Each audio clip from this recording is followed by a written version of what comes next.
नमस्कार, आप देख रहे हैं मीडिया समाचार। सुप्रीम कोर्ट ने गिरा दिया सबसे बड़ा विकेट, मोदी का सबसे हो गया हिट विकेट। चुनाव से पहले ही कोर्ट ने किया बहुत बड़ा खेला।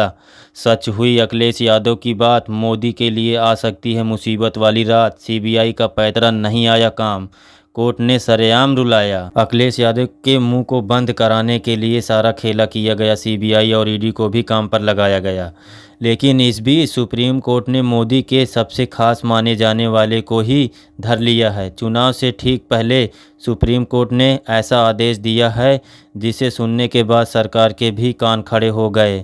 चंडीगढ़ में मेयर चुनाव के दौरान क्या कुछ हुआ था, पूरी दुनिया ने देखा था। सुप्रीम कोर्ट ने इस मामले पर सरकार को सबसे ज़्यादा फटकार लगाई और साफ कह दिया था, चंडीगढ़ में चुनाव नहीं हुआ है बल्कि लोकतंत्र की हत्या की गई है। कैमरे के सामने ही कई बैलेट पेपर को खराब किया गया था ताकि भारतीय जनता पार्टी को जीत मिले।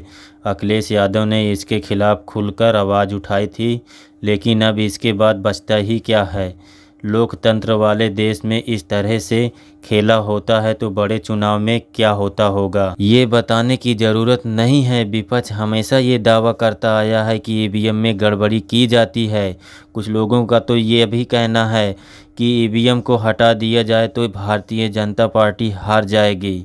ईवीएम को लेकर अभी बवाल मचा ही था। सुप्रीम कोर्ट ने मोदी सरकार के करीबी को तगड़ा झटका दिया था।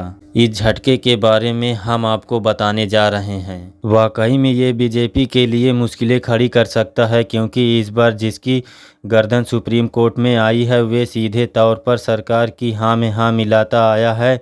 हम बात कर रहे हैं बाबा रामदेव की। बाबा रामदेव की कंपनी पतंजलि को सुप्रीम कोर्ट ने बहुत बड़ा झटका देते हुए सरेआम क्लास लगाई है। न्यायमूर्ति अमानुल्लाह की पीठ ने पतंजलि आयुर्वेदिक और उसके प्रबंधक निर्देशक को नोटिस जारी किया और पूछा है कि और उसके खिलाफ अवमानना कार्रवाई क्यों न की जाए। अदालत ने भ्रामक विज्ञापन पर क्यों न की जाए और नाराज़गी जताई है। जज इतने ज़्यादा गुस्से में थे वो अपने हाथ में अखबार लेकर कोर्ट रूम में पहुंचे थे और उन्होंने पतंजलि की जमकर क्लास लगाई। दरअसल पतंजलि ने दावा किया था अस्थमा डायबिटीज़ पूरी तरह से ठीक किया जा सकता है।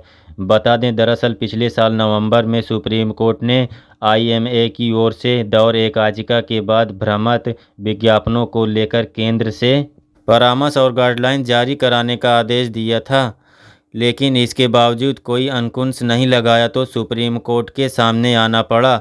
अब पतंजलि को सुप्रीम कोर्ट ने कड़ी फटकार लगाई है। कोर्ट ने साफ कह दिया था कि कोई भी भ्रामक और झूठे विज्ञापन और अम्र पतंजलि के आगे जारी किए जाते हैं तो अच्छा नहीं होगा। फर्जी प्रचार प्रसार के मामले में सुप्रीम कोर्ट अब और ज़्यादा सख्त हो चुका है। आपको बता दें, बाबा रामदेव पर आईपीसी की धारा 188, 269 और 504 के तहत सोशल मीडिया पर चिकित्सा बिरादरी की ओर से इस्तेमाल की जाने वाली दवाओं के बारे में भ्रामक जानकारी फैलाने के आरोप में मामला दर्ज किया गया है।